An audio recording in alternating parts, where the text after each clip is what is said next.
So today I want to go over the final version of a pulverized druid build for season 11 of Diablo 4. In my previous build video, I went over what's essentially the strongest version of this build. If you're trying to push pits or be the strongest you can possibly be, that's going to be the build you want. This one is pretty similar, but it has a few things changed up to be more of a speed farming build. And just these few changes actually makes this build significantly better for a majority of the content in the game. Because unless you're trying to push really high pit tiers, this build is still going to make pretty much all the content very easy, and you're just going to be able to move around much more quickly. So to start off, we can go over the mythics and uniques we're using. We're using Air of Perdition. This is primarily just stat and power increases. A lot of the stats on this are good, especially things like core skills and crit chance. For a speed farming build, the movement speed is also going to be very good. Then the special effect is just a 60% multiplicative damage increase, so just really high stat increases. We have a Shot of False Death. You're primarily using this for the +1 to all passives. That's a massive damage and survivability increase. The +2 all stats also allows you to get the secondary nodes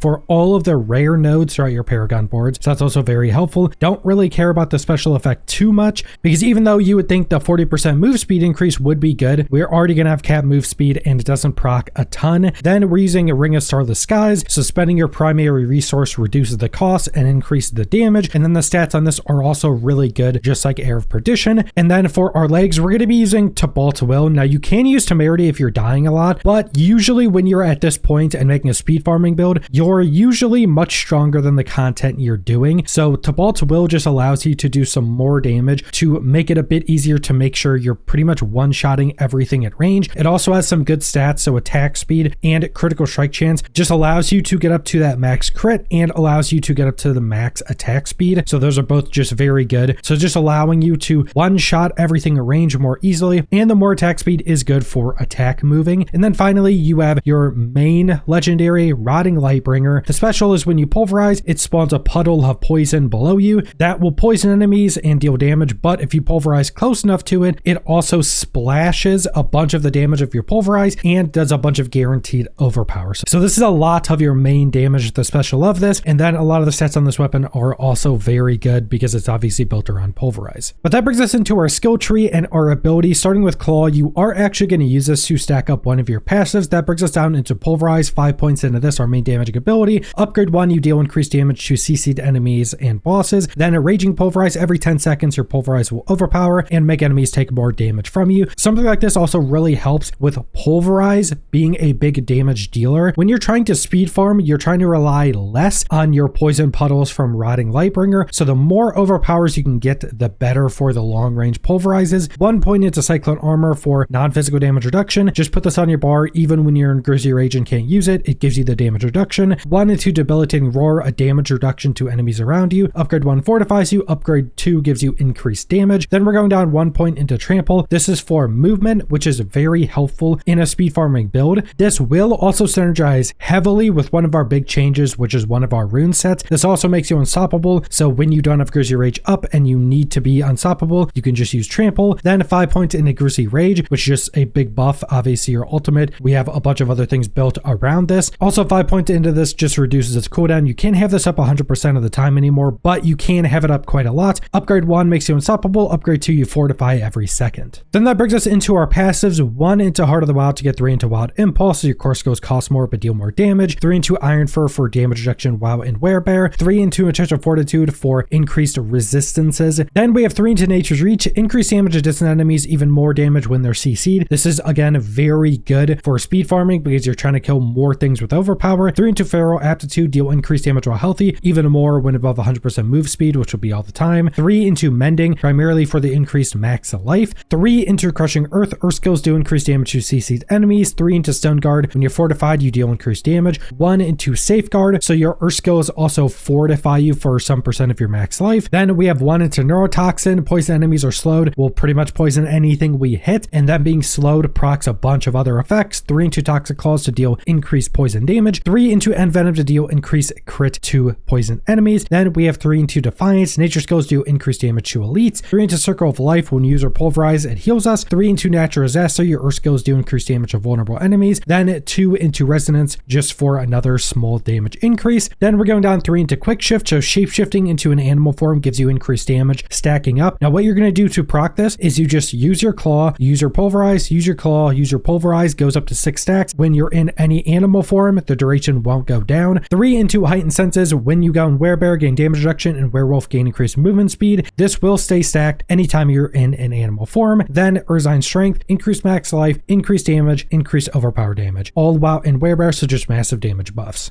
And that brings us to our Paragon boards. Our first glyph is Fang and Claw, a bonus to magic nodes within range, then increased damage to close enemies, then the legendaries increase damage while shapeshift. Then we're going up, the next board is taking Survival Instincts. While in Werebear, deal increased damage more when you're full life, and you deal increased overpower damage based upon the difference of life between you and the enemy. So your enemy gets lower health, you stay higher, you deal more overpower damage. The glyph we're taking is Earth and Sky, a bonus to magic nodes within range. The secondary is Nature skills do increased damage to CC'd or vulnerable. The legendary is increased nature magic damage. Then once you have Shroud of False Death, you can go in any direction you want first. So we're going to go over to the right. Constricted Tendrils deal increased damage to poison enemies, a lucky hit to poisoned enemies. This will just be another way to poison, and it deals a decent bit of damage. Then the glyph we're taking is Spirit, and increased to critical strike damage. The secondary, when you crit enemies, they take increased damage from you, stacking up. The legendaries increase critical strike damage. Then going all the way to the left, we're taking Heightened Malice. When an enemy is poisoned near you, deal increased damage. This stacks up for more enemies. Then we have Dominate for increased overpower damage. The secondary is when you overpower an enemy, they take more damage. And then the legendary is increased overpower damage. Then go back over to the middle, go up, we're taking Earthen Devastation. Your earth skills do increased critical strike damage. Then the glyph we're taking is Headhunter, a bonus to normal nodes within range. The secondary is increased damage to elites. The legendary is increased damage.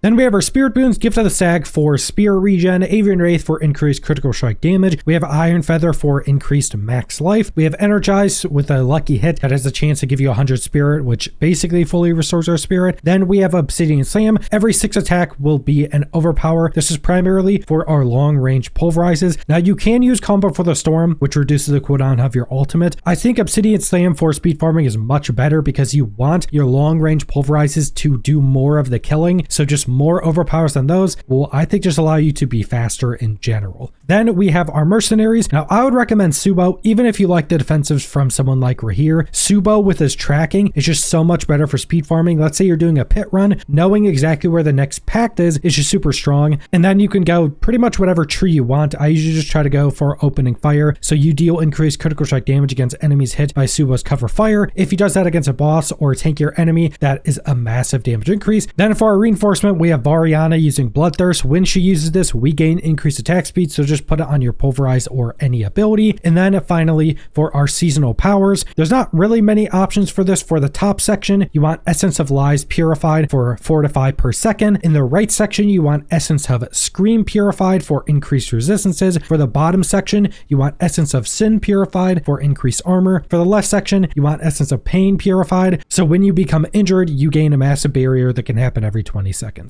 And then that brings us into our gear, starting with our gems and our runes. In 2 armor pieces, you want increased willpower. And then for your rune sets, you want 1, which is cast a non-channel core skill. That'll give you +1 to all skills. This can stack up to 3 times. Then for the really big change for our runes, and this is one of the biggest increases for speed farming, is you want the rune to travel. So you're just moving around and it's building up the other rune, which replace your next evade with the sorcerer's teleport. So basically you just move around and you get teleport, which is super nice. This is significantly better than any movement skill druids have. But what's also really nice is our trample, which is just a movement skill, will build up our travel to give us more teleport. So what you can do is you can trample and it'll send you a big distance, and within that trample you'll usually get your teleport, so you can kind of animation cancel the end of the trample into a teleport. And that's a really good movement if you have a straight shot to do that easily. But just in general, you always want to be moving even when attacking and pulverizing. So this will just allow you to build up these teleports pretty easily, and this will be one of the biggest increases to speed farming. And then we already went over our mythics and our uniques, so then we have our legendary aspects. On our necklace, critical strikes with Grisly Rage increase your damage by 3% for 60 seconds up to 180% or whatever your roll is. So this is just a massive damage increase, and you don't have to stay in Grisly Rage for this to active. It'll stay stacked for a minute, so just a massive damage increase at all times. Then we have Pulverized Creature Shockwave that travels forward, dealing damage to everything in its path. This is one of our best tools for speed farming. You want that big shockwave pulverize to kill as much as possible, because then you can just keep moving on to the next pack more quickly. Then our final offensive aspect is deal increased poison damage, and then while shapeshift, all of your direct damage is converted to poison. This just allows for a ton of additional scaling. Then on our boots, pulverizes an earth skill. This is pretty much the only reason we take this, for a bunch of additional scaling. Now there are a few rolls on your legendaries you're going to want to look out for, specifically on your ring, the roll for a chance to make enemies vulnerable. This is the only way we apply vulnerable, so you really want this on your ring. And then on your boots, you want a lot of movement speed. You already get movement speed from Air of Perdition, but you want a lot of your other move speed capped from your boots. You also get some movement speed from our passives in our skill tree. You want the mix of Air of Perdition, your boots, and your movement speed from our passives to give you capped move speed that's 200%. You really want that for speed farming. But that is the entirety of this speed farming focused pulverized build. This is still the strongest build for the druid in this season, and just making a handful of these changes allows you to speed farm pretty much anything in the game significantly faster than you would be able to previously. It's very good for pits. It's also incredibly strong for infernal hordes. Just having that sorcerer teleport and your trample allows you to get to the aether spawns so much more quickly than you would normally be able to. So anytime you're running Infernal Hordes, even if you're not running this build, make sure to at least put on the Sorcerer Teleport and the Travel Runes. That just massively increases your Infernal Horde runs. But that's all I want to go over, so thanks for watching.